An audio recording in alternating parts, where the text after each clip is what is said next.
continue with business, the markets. Today we want to talk about how markets change.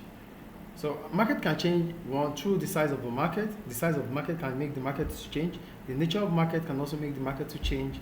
And also we have the third one, which is the new markets. So we're going to take them one at a time.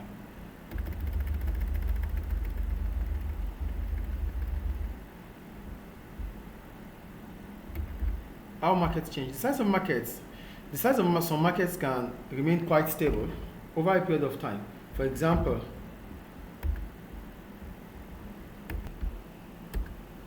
so today's topic is, we are still on markets, but today we want to talk about how markets change. So when we talk about how market changes, it's simply talking about what happens within the market. Market can change due to the size of the market. Market can change through the nature of the market. And market can also change through the the last one here is through the new market. So that means new businesses might come into the market. Some businesses might decline. So changes will happen in the market.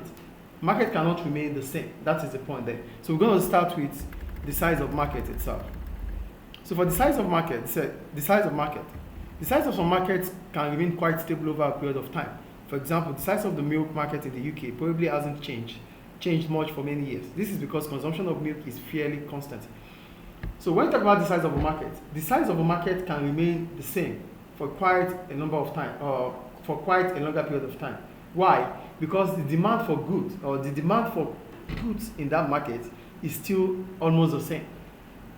So what they are saying is this: a market like the market for milk that they make example here in the UK still looks the same.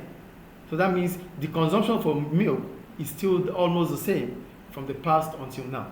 So the market does not change. The size of the market doesn't change.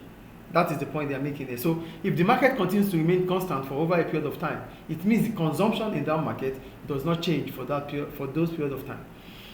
However, the majority of markets are likely to grow. For example, the future of global packaging to 2018 reports that the global packaging market stood at 799 million in 2012, increasing by 1% over 2011, with sales projected to increase by 3%. So what they are saying is this: not all markets will remain the same. Some markets will increase. Some markets will increase over time. And this might be because people start thinking about consuming certain products within the market. So there's need for that market to expand. So the market is not going to remain the way it is because people continue to consume. It's not like when the market is constant, that means the number of customers are still fairly the same for a long period of time. But here, it might not be the same with that same market if consumption continues to increase over time. So, factors driving growth in the packaging market include increasing urbanization, investment in construction and housing, and healthcare sector in the emerging economies. So here, the first thing we talked about is why market remains constant. Market can remain constant because the demand for goods in such market are still fairly the same for a long period of time. That is why the market will remain the same. But if the demand for goods or services in that market continues to rise, then there's need for that market to grow, to expand. That is when the market is growing. And the third point here is that the market can be in decline. What will make a market to be in decline? A market can be in decline because the need for the product ceases. People do not want to buy the product anymore. Do you get the point here? As soon as the demand for a product ceases, like people do not want the product again, the market for such product would go into decline. So this is about the size of the market. The size of the market can increase, can remain constant, or can decrease. It remains constant if the demand for goods or services within that market remains the same. It increases, it expands if the demand for goods in that market increases. Then it could be in decline if the demand for goods ceases. People do not want to buy. The demand for such goods or the demand for goods in that market reduces. So the market goes in decline. That is the size of the market. So the size of the market here talks about how the market changes over time. It could increase, it could remain constant, and it can decrease. I think the size of the market is clear.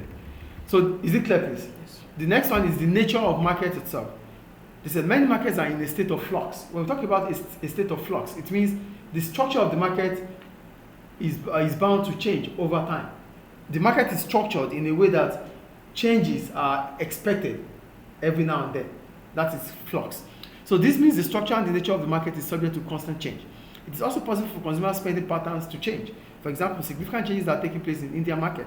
So here we're talking about the nature of the market. So what kind of market are we talking about? Is it the market for tourism? Is it the market for banking? Is it the market for property? We need to understand the kind of market. So as soon as we understand the kind of market, but this kind of market, it is expected to flux, that the market is, the market is in a state of constant change. Why? Maybe consumer spending pattern changes. People start spending on certain things. Before now, people do not think about going on holidays. Why? Because they don't have that they do not have the financial capability to do so.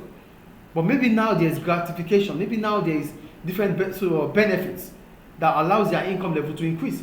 So because the income level of people or customers increases, they might start thinking about certain markets like tourism or going on holiday. Do you get it? So the market, the nature of that market, so the kind of market we're talking about might also change over time based on the patterns of spending. That is the point they are making here. Consumer pattern of spending. How do people want to spend now? How were they spending before? So if their pattern of spending changes, it might also bring about change in the market. Is it clear? Then the last one is new markets. So another way in which the market can change is through new markets. That means there is introduction of new products or new goods within the market. I'm going to read anyway. While it is possible for some markets to completely disappear, new markets are always developing. One big source of new market is from the development of emerging economies. So a new market could occur because new countries are developing. So there might be a discovery of new products, a discovery of new service by different countries. So that means a new market is coming entirely, the market that we have never seen before. Look at what technology is doing. So different markets have occurred because of technology. So here they said, this includes BRIC, that's Brazil, Russia, India, and China countries, and other developing nations such as Mexico, Thailand, Indonesia, and some South American countries. New markets also appear when completely new products are launched. So we talk about a new market because this market is bringing about a completely new product, a product that we have never seen before.